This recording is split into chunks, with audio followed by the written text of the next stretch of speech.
ఆంధ్రప్రదేశ్లో ఎన్డీఏ కూటమి వైఎస్ఆర్సీపీతో తలపడుతోంది. ఓట్లు చీలిపోకుండా ఉండడానికి టీడీపీ జనసేన జట్టు కట్టాయి. వారితో బీజేపీ చాలా ఆలస్యంగా కలిసింది. ఈ కలయిక బలవంతంగా జరిగిందన్న అభిప్రాయం టీడీపీ జనసేన శ్రేణుల్లో ఉంది. ఎలా జరిగిందన్నది పక్కన పెడితే కలిసిన తరువాత కూడా బీజేపీ ఆ రెండు పార్టీల అంచనాలకు తగ్గట్లుగా వ్యవహరించటం లేదు అన్న విమర్శలు వస్తున్నాయి. ప్రచారంలో టీడీపీ జనసేననే కనిపిస్తోంది. బీజేపీ అభ్యర్థులు ఎవరికి వారు ప్రచారం చేసుకుంటున్నారు. వారి కోసం బీజేపీ అగ్రనాయకత్వం కూడా ప్రత్యేక కార్యాచరణ ఖరారు చేయలేదు. మరోవైపు మేనిఫెస్టోపై అసలు బీజేపీ ముద్ర లేకపోవడం బీజేపీ దూరంగా ఉంటోంది అనడానికి మరో సాక్ష్యంగా కనిపిస్తోంది. అసలు ఏపీలో ఎన్డీఏ కూటమిలో ఏం జరుగుతోంది? ఆంధ్రప్రదేశ్లో టీడీపీ జనసేన కలిసి పోటీ చేయాలని చంద్రబాబు నాయుడు జైల్లో ఉన్నప్పుడే నిర్ణయించుకున్నాడు.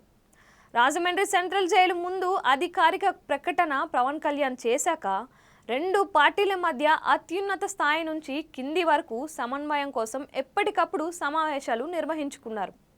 బీజేపీ కూడా కూటమితో కలుస్తుందని మొదటి నుంచి ప్రచారం జరిగింది. కానీ ఎప్పటికప్పుడు వాయిదా పడుతూ వచ్చింది. చివరికి ఎన్నికల షెడ్యూల్ ప్రకటించే ముందు ఖరారు చేసుకున్నారు.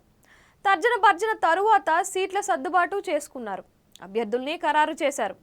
మూడు పార్టీలు కలిసినప్పుడు వచ్చే సమస్యల్ని వీలైనంత వరకు సామరస్యంగా పరిష్కరించుకున్నారు. అంతవరకు బాగానే ఉంది. కానీ ఇప్పుడు ఏపీలో కూటమి అంటే టీడీపీ జనసేననే అన్నట్లుగా ప్రచారం చేసుకుంటున్నారు. బీజేపీ కూటమిలో అంత యాక్టివ్గా కనిపించడం లేదు. ఇది వ్యూహాత్మకమా, లేకపోతే బీజేపీ దూరం జరుగుతోందా, కూటమి నేతలు దూరం పెడుతున్నారా అన్న అనుమానాలు క్రమంగా బలపడుతున్నాయి. కూటమి ఖరారైన తరువాత చిలకలూరిపేట సభలో నిర్వహించిన ప్రజాగళంలో నరేంద్ర మోడీ పాల్గొన్నారు. తర్వాత ఏపీ వైపు బీజేపీ అగ్రనేతలు ఎవరూ చూడలేదు. ఎంపీ అభ్యర్థుల నామినేషన్లకు కేంద్ర మంత్రులు మాత్రమే వచ్చారు. కానీ ఎంత సైలెంట్గా వచ్చారో అంతా సైలెంట్గానే వెళ్ళారు. పెద్దగా హడావిడి ఏం లేదు. గత నెల రోజుల నుంచి ఓవైపు చంద్రబాబు, పవన్ కళ్యాణ్ విస్తృతంగా ప్రచారం చేస్తున్నారు. వారానికోసారి ఉమ్మడి ప్రచారం నిర్వహిస్తున్నారు. కూటమి అంటే వీరిద్దరే అన్నట్లుగా జోరుగా ప్రచార పర్వం కొనసాగిస్తున్నారు. అలాగని బీజేపీ నిర్లక్ష్యం చేయడం లేదు. బీజేపీ పోటీ చేస్తున్న పార్లమెంట్ నియోజకవర్గాల్లో కూడా పవన్, చంద్రబాబు ఉమ్మడిగా ప్రచారం చేస్తున్నారు. రాజంపేటలో కిరణ్ కుమార్ రెడ్డితో కలిసి నిర్వహించిన సభ రాజకీయ వర్గాల దృష్టిని ఆకర్షించింది. రాజమండ్రి, నర్సాపురం, తిరుపతి, అనకాపల్లి, అరకులోనూ సభలు నిర్వహించారు. బీజేపీ అభ్యర్థులు పోటీ చేసే చోట్ల సభలు పెడుతున్నారు. కేడర్ నుంచి పూర్తి సహకారం అందిస్తున్నారు. దీంతో ప్రచారంలో బీజేపీ ఎక్కడా వెనుకబడినట్లుగా లేదు. కూటమితో పాటు ఆ పార్టీ కూడా ప్రచారంలో జోరుగానే ముందుకు వెళ్తోంది. బీజేపీ అగ్రనేతలు ఏపీకి రావడం లేదు. తెలంగాణలో వరుసగా పర్యటనలు చేస్తున్నారు. ఇతర రాష్ట్రాల పర్యటనలో మోదీ సహా ముఖ్యులు బిజీగా ఉన్నారు. ఏపీలో పరిస్థితి సానుకూలంగా ఉందని ఎన్నికల ప్రచారం ముగిసే ముందు రోజుల్లో మోడీ 2 రోజుల పర్యటనకు వస్తే చాలని అనుకుంటున్నారు. ప్రస్తుతం కూటమి ప్రచారం జోరుగా సాగుతోంది. చంద్రబాబు, పవన్ కళ్యాణ్, బాలకృష్ణ, నారా లోకేష్ ఇలా క్రౌడ్ పుల్లర్స్ వరుసగా చుట్టేస్తున్నారు.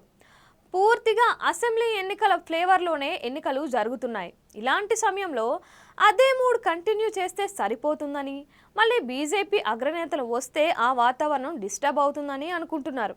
ప్రచారం బాగా జరుగుతోందని, మరింత కోఆర్డినేషన్ ఉండాలని సిద్ధార్థనాథ్ సింగ్ ఇటీవల సమావేశంలో చెప్పారు. దానికి తగ్గట్లుగా మార్పులు చేసుకున్నారు. భారతీయ జనతా పార్టీకి ఏపీలో 6 లోక్సభ సీట్లు, 10 అసెంబ్లీ సీట్లు కేటాయించారని ప్రకటించినప్పుడు రాజకీయ వర్గాలు ఆశ్చర్యం వ్యక్తం చేశాయి.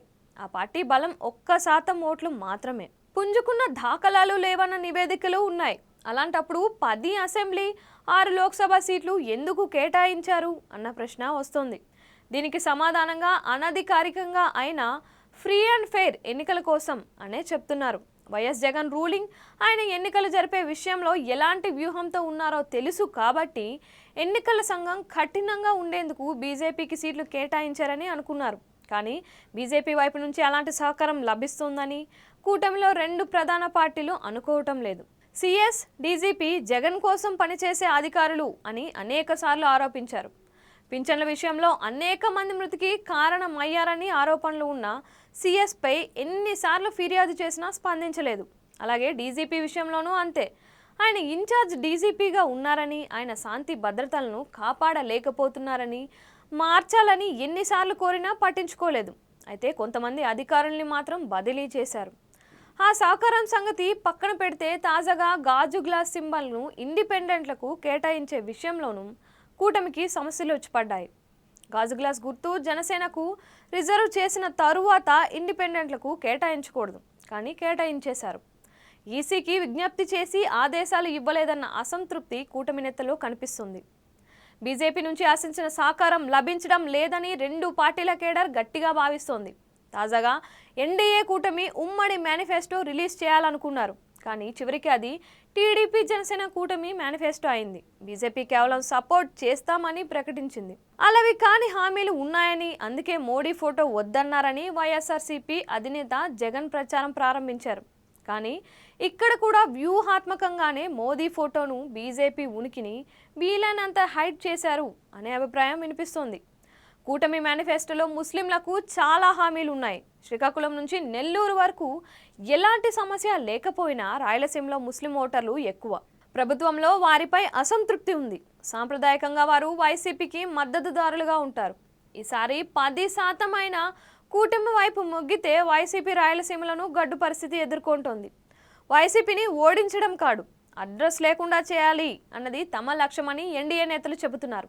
ఈ క్రమంలో ముస్లింలకు ఎక్కువ వరాలున్న మేనిఫెస్టోపై మోదీ, బీజేపీ ముద్ర లేకుండా చూసుకున్నారన్న అభిప్రాయం వినిపిస్తోంది. తమ మద్దతు సంపూర్ణంగా ఉందని ఏపీ ఎన్నికల ఇన్ఛార్జ్ ప్రకటించారు. బీజేపీ కూడా తన సోషల్ మీడియా ఖాతాల్లో ప్రకటించింది. ఏపీలో బీజేపీకి ఉన్న బలం, ఇతర పరిస్థితుల్ని అన్వయం చేసుకుంటే బీజేపీ దూకుడుగా ఉండటం కన్నా టీడీపీ, జనసేన మాత్రమే ప్రతి చోట కనిపిస్తే చాలన్న రాజకీయ వ్యూహాన్ని ప్రస్తుతానికి అమలు చేస్తున్నారని అనుకుంటున్నారు. బీజేపీ అభ్యర్థులకు పూర్తి స్థాయిలో TDP, Janasena vote bank transfer కావాల్సి ఉంది. వారి సహకారం ఉంటే చాలు అన్నట్లుగా అగ్రనేతల భావన ఉందని అంటున్నారు. అదే సమయంలో జాతీయ స్థాయిలో బీజేపీ రాజకీయ వ్యూహం మారింది. ముస్లిం రిజర్వేషన్లు, ముస్లింల ఆస్తుల పంపకం గురించి మాట్లాడుతున్నారు. ఇలాంటి సమయంలో ప్రస్తుతం ఏపీలో అనుకున్నట్లుగా సాఫీగా సాగిపోతోందని, కూటమి గాలి వీస్తోందని, ఈ టెంపో కొనసాగిస్తే చాలని, డిస్టర్బ్ చేసుకోకపోతే చాలు అన్నట్లుగా కూటమి నేతల తీరు ఉందని చెబుతున్నారు. అంటే మొత్తంగా బీజేపీ హడావిడి తక్కువగా ఉండటం మేలు అన్న భావనతోనే బీజేపీ అండర్ ప్లే చేస్తుందని భావిస్తున్నారు.